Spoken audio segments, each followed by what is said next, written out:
Today we'll be creating a pretty painting of a monarch butterfly. I'm going to go with the traditional orange, black, and white design.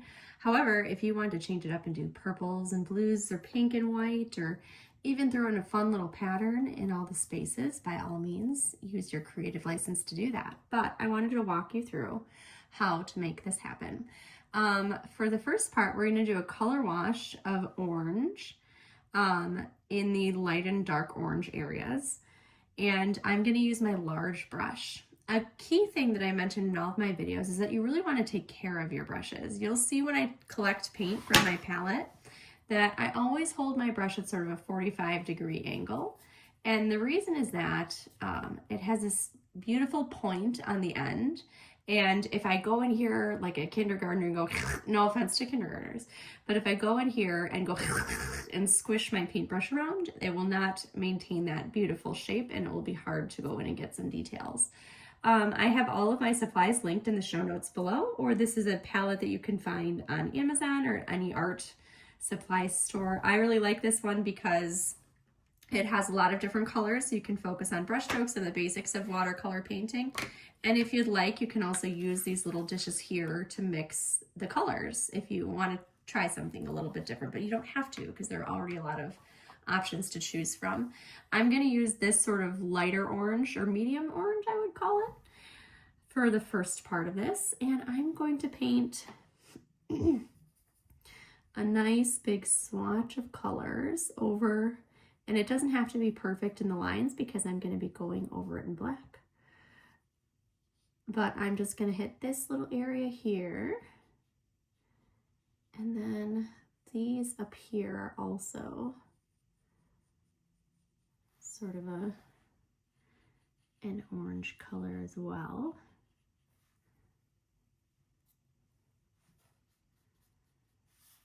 And you'll notice that the more water you have, the lighter it will be. And the more paint you have, the darker it will be. I'm going to be careful to not cover the white dots with orange because once you paint on the paper, it's really hard to get it back up again. And white paint is actually, and we'll go over these big parts down here too. White paint is actually not totally white, so this will keep my spots nice and white. And this part of the wing is actually lighter, I believe. So I'm going to leave this part of the wing lighter. And I'm actually going to just take paint from this one that's got a little dark.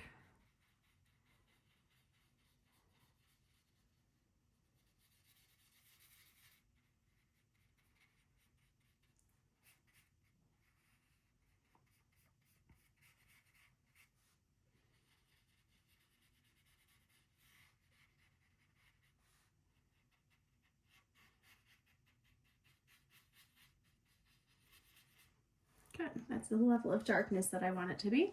Now the top part of my butterfly is actually going to be a little bit darker than the bottom wings, so I might even choose an orange that's a little bit more yellowy just to sort of show that they're different colors.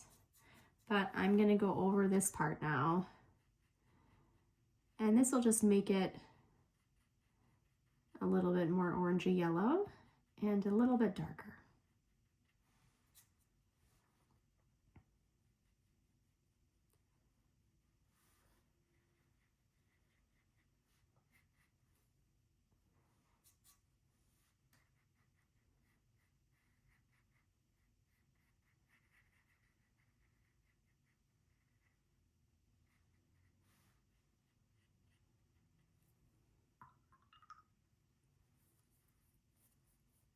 Got it.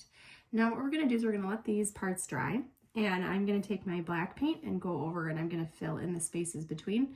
I'm going to use my medium-sized brush for this part. You might find also that there's some areas that are really thin and you'd feel more comfortable using your thinner brush, and that's fine too. This medium-sized brush is pretty thin with a nice little point on it, so I'll stick with this one until I get maybe down here for some of these areas. I'm going to, again, not paint over the white speckles, and I think I might leave the antenna alone. It's actually very difficult to paint a thin straight line like that with a paintbrush, so I'm gonna leave my antenna just a line as they are now, and I'm not gonna add a line with that in paint. And these bottom wings are done, but the top are still drying. So give me a moment. Another thing too that you might have noticed that your design has got a border around the outside. I'm gonna wait until this is done before I add the border, because it's always best to start paint from the top to the bottom, left to the right if you're right-handed, or right to left if you're left-handed, so that you don't drag your paint through wet paint, or your hand through wet paint, and then end up putting it on your paper. So we'll let this be done and completely dry, and then when we're finished and we sort of have a vibe for what it looks like and what colors we want it to be and everything, then we'll paint the border. Alrighty, now that my oranges have dried, it's time to go through and add our black. And I do want the body of my butterfly to be a little bit lighter than the wings. So before I get started, I'm actually going to do sort of a color wash in black. And once again, I'm going to avoid the white areas. Ooh, got a little bit too much water. There we go. And that way we can just sort of tell the difference between the body and the wings. And I want the wings to be sort of a darker, dramatic black.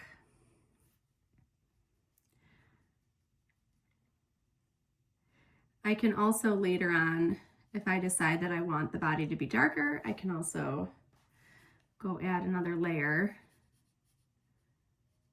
But it's a lot harder with watercolor to make it lighter once you've made it dark.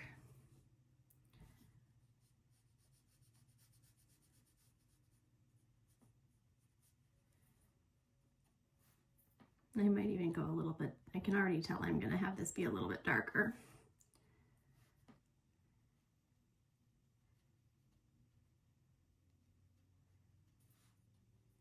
Just while it's still wet, going in and dotting in more black so it spreads.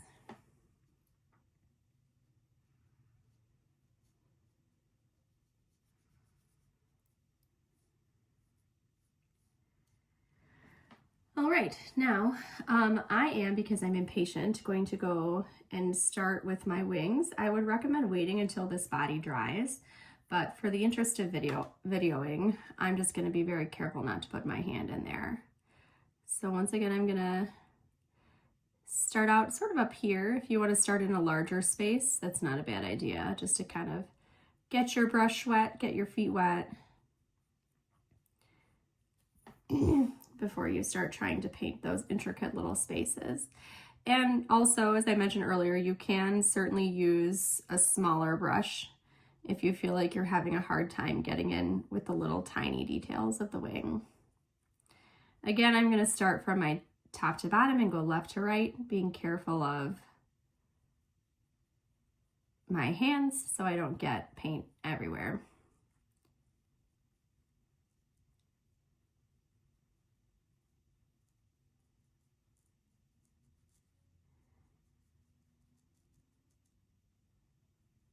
And you may notice also, as the paint dries, there might be sort of a little line that you don't like. You can just kind of take your brush with a little bit of water and give it a little bit of a rub, and that'll blend it in very gently.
And these lines in here are very thin.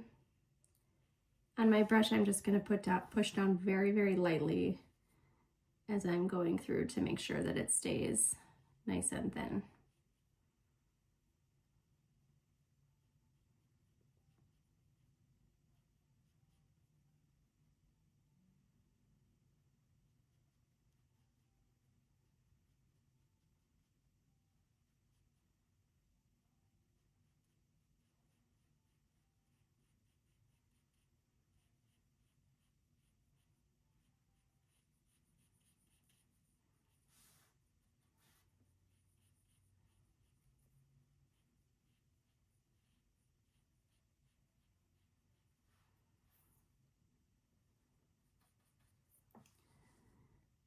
All right, moving on down to the next.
You may find also, as you paint, that parts of it are lighter than you'd like it to be, or darker. You can always go and add a little bit of water and pick it up with your paper towel if it's too dark, or with your paintbrush. You could also go and just add a little bit more color to it if you feel like it's too light or if it's not quite blending the way that you want to. Add a little bit of water and very carefully rub with your brush.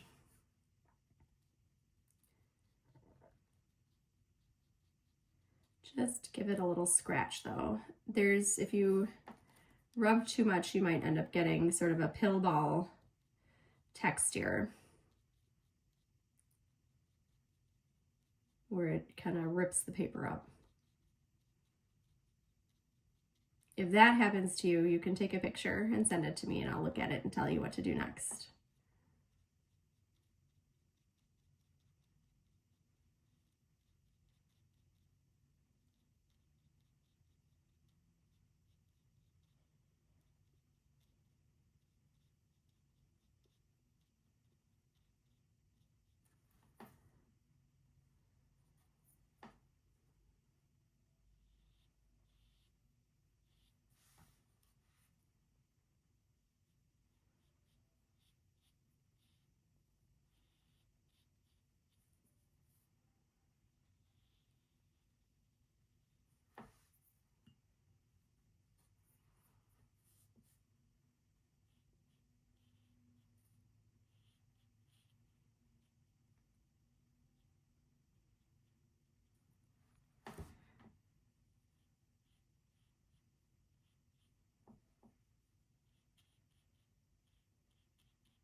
All right, this concludes the filming portion because the other half is basically going to be the same thing. So I will share my example on the cover of this, but you've gone through this journey with me. I hope that yours looks so beautiful. I know that it does. If you have any questions about any paint or anything about your painting, drop me a line anytime, and definitely check the link in the show notes for any supplies and check out any of my other kits that we have going on. If you are local to the Chicago area, check out my upcoming events because I would love to paint with you in person. Thank you so much for spending this time with me. I hope that you're so proud of your masterpiece. Send me pictures. I love to see how these turn out. Thank you so much. Have a great day. Bye-bye.